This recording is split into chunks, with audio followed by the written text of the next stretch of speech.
સાબરકાંઠામાં સાબર ડેરી ભાવફેર મામલે ઘર્ષણનો મામલો સામે આવ્યો છે। 74 આગેવાનો પશુપાલકો સહિત 1000ના ટોળા સામે ફરિયાદ નોંધાઈ છે। પોલીસ ઉપર હુમલો અને નુકસાન પહોંચાડવાનો ગુનો દાખલ કરવામાં આવ્યો, જેમાં પૂર્વ એમએલએ અને ડેરીના ડિરેક્ટર જશુ પટેલ સામે ગુનો નોંધાયો છે। કોંગ્રેસ આગેવાન જશુ પટેલ રણજીતસિંહ સોલંકી સામે ફરિયાદ દાખલ થઈ।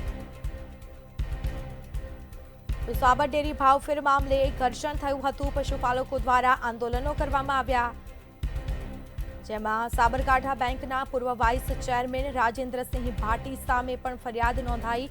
ધર્મેન્દ્રસિંહ જેતાવત, કશ્યપ પટેલ સહિત 74 સામે ગુનો દાખલ થયો છે, જેમાં પોલીસકર્મીને ટોળામાં ખેંચી જઈ માર મારવામાં આવ્યા હોવાની ફરિયાદ નોંધાઈ છે।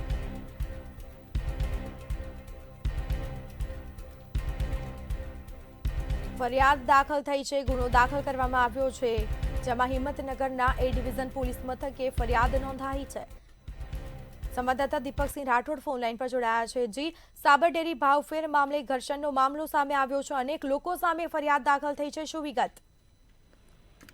જી ચોક્કસ સ્મિતા જણાવ્યું કે સાબરકાંઠામાં ગઈકાલે જે સાબર ડેરી જે અરવલ્લી અને સાબરકાંઠાને સાડા 3 લાખની જીવાદોરી સમાન સાબર ડેરી ગણાતી હોય છે, ત્યારે જે વિરોધ પ્રદર્શન ભાવફેર ત્યારે ઘર્ષણ થઈ જાય છે। ત્યારબાદ આખો મામલો હતો તે પોલીસ સામે પણ પથ્થરમારો કરવામાં આવ્યો, ટીયરગેસ પણ છોડવામાં આવ્યો। કારણ કે પોલીસે આખો મામલો સંપૂર્ણ કાબુમાં લેતા જે સામે જે પોલીસ પર હુમલો કરવા વાળા હતા તેના પર આત્મહાર અને જે પોલીસ પર હુમલો કરવા વાળાને નુકસાન પહોંચાડવાના સામે હાલ તો ગુનો દાખલ કરવામાં આવે છે। કહી શકાય કે 74 આગેવાનો પશુ સહિતના 1000 ટોળા સામે પોલીસ ફરિયાદ સામે નોંધવામાં આવી છે। પૂર્વ ધારાસભ્ય અને સાબરીના ડિરેક્ટર જશુભાઈ સામે પણ નામજોગ ફરિયાદ નોંધવામાં આવી છે। કોંગ્રેસી આગેવાન જશુભાઈ પટેલ સહિતના રણજીતસિંહ સામે પણ ફરિયાદ નોંધવામાં આવી છે। કહી શકાય કે 74 આગેવાનોમાં એક પણ નામ એક પૂર્વ બેંકના વાઇસ ચેરમેન રાજેન્દ્ર ભાટી સામે પણ ફરિયાદ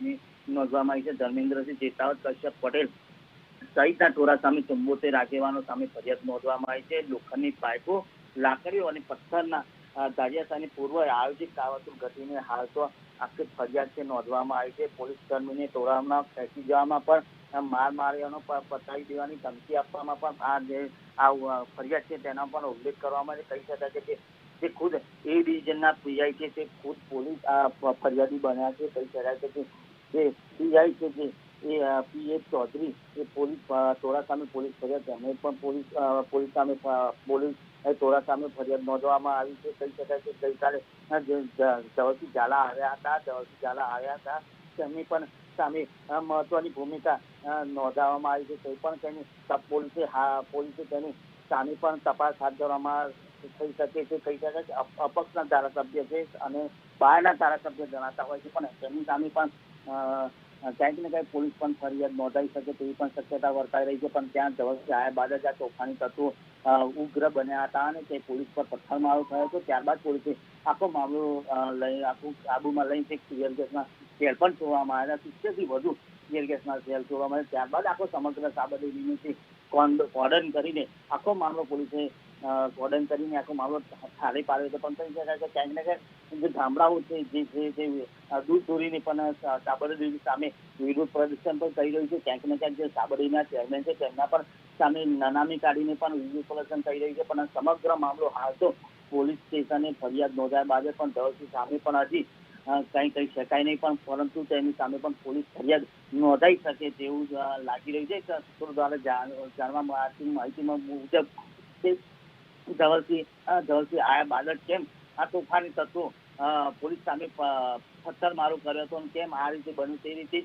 આખો પોલીસ ધવલસિંહ સામે પણ તપાસના આદેશ આપી શકે તેવી પણ હાલ તો વાર્તા વર્તાઈ રહી છે। જી નીતા, બિલકુલથી તમામ જાણકારી આપવા બદલ આપનો આભાર। તો તમામને ઝડપવા અલગ અલગ ટીમો બનાવવામાં આવી છે, કાર્યવાહી હાથ ધરાશે। એમએલએ ધવલસિંહ ઝાલાની ભૂમિકા અંગે પણ તપાસ હાથ ધરાઈ શકે છે।